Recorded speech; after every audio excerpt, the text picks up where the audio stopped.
Boa noite, irmãos e irmãs. Nós vamos começar agora o nosso estudo bíblico.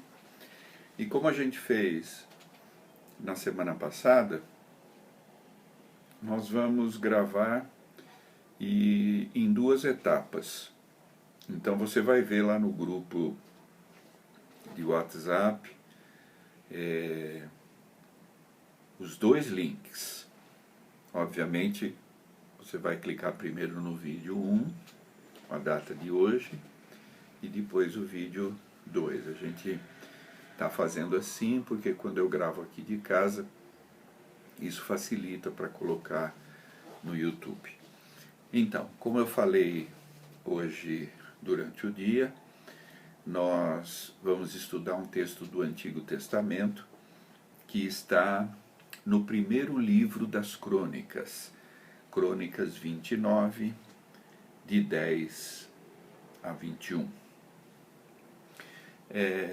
Quem acompanha os estudos bíblicos lá na igreja, e mesmo nesse período agora de vídeos gravados,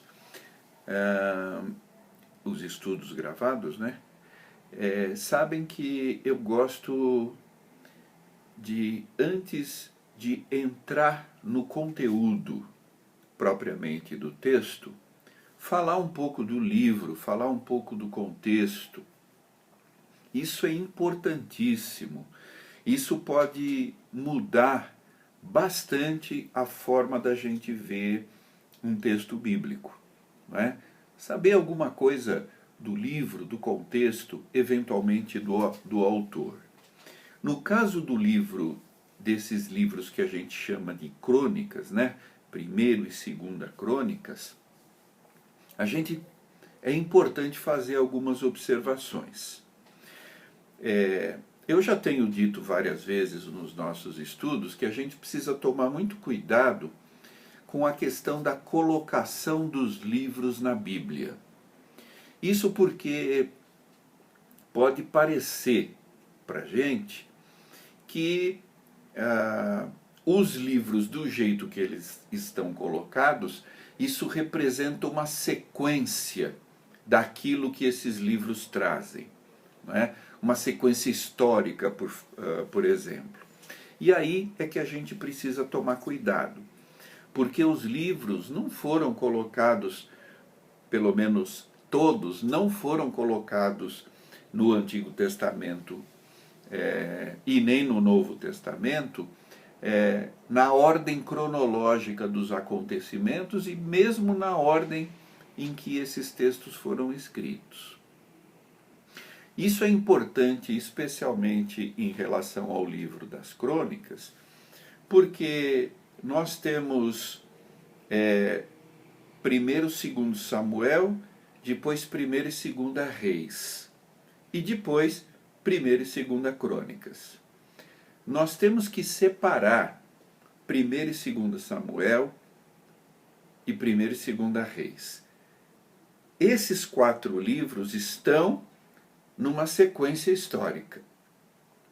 A história aí ela é contada desde Samuel, quando ainda não existiam reis em Israel, até a destruição de Jerusalém e o exílio na Babilônia.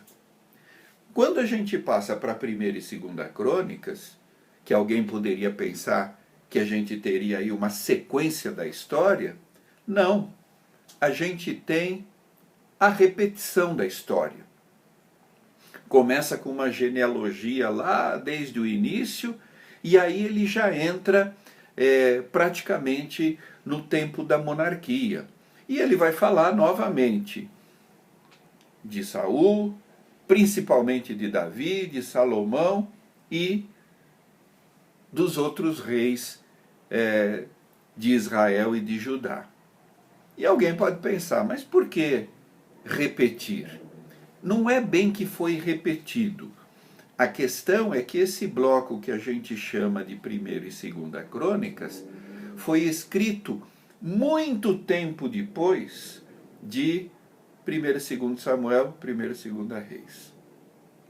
Então o que a gente tem, na verdade, são duas historiografias, são dois trabalhos que procuraram refletir um momento na história de Israel. Mais ou menos o mesmo momento. Só que os textos foram escritos em momentos diferentes. E alguém vai perguntar, mas pastor, o fato de escrever em momentos diferentes muda a história? Lógico que não.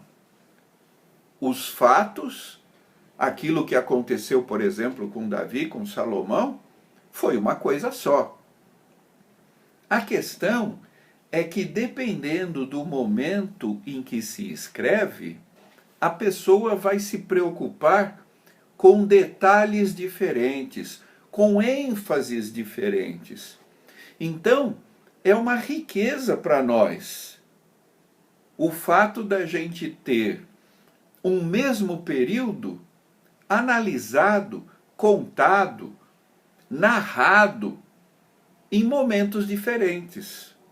E vocês podem perceber, se vocês folhearem nas suas Bíblias esses dois livros chamados Crônicas, que em várias passagens você tem embaixo daqueles subtítulos uma referência em relação a Samuel e Reis. Lembra no Novo Testamento, quando a gente tem nos 4 evangelhos, quando os textos estão presentes em mais de um evangelho, por exemplo, a gente está olhando em Marcos, a gente vê lá uma referência apontando para Mateus e Lucas, porque aquele mesmo texto, aquela mesma parábola ou milagre, também está em outro evangelho. Guardadas as proporções, é mais ou menos isso. Tem coisas que foram narradas tanto nessa primeira historiografia, que é 1º e 2º Samuel e 1º e 2º Reis, algo que está narrado também lá em 1º e 2º Crônicas. Agora, tem muito material que está somente em Crônicas, assim como tem muito material que está somente em Samuel e Reis. Tá? Então, essa é a questão. Foram dois momentos históricos nos quais houve essa preocupação em retratar esses momentos especiais da história do povo de Deus. Então, essa, na verdade, é a questão de nós termos textos assim que se repetem. E o texto que nós escolhemos está somente em Crônicas. Então, no próximo vídeo, nós já vamos falar especificamente sobre esse texto, que está em 1ª Crônicas 29, de 10 a 21. Tá bom? Então, aqui nós encerramos esse primeiro vídeo.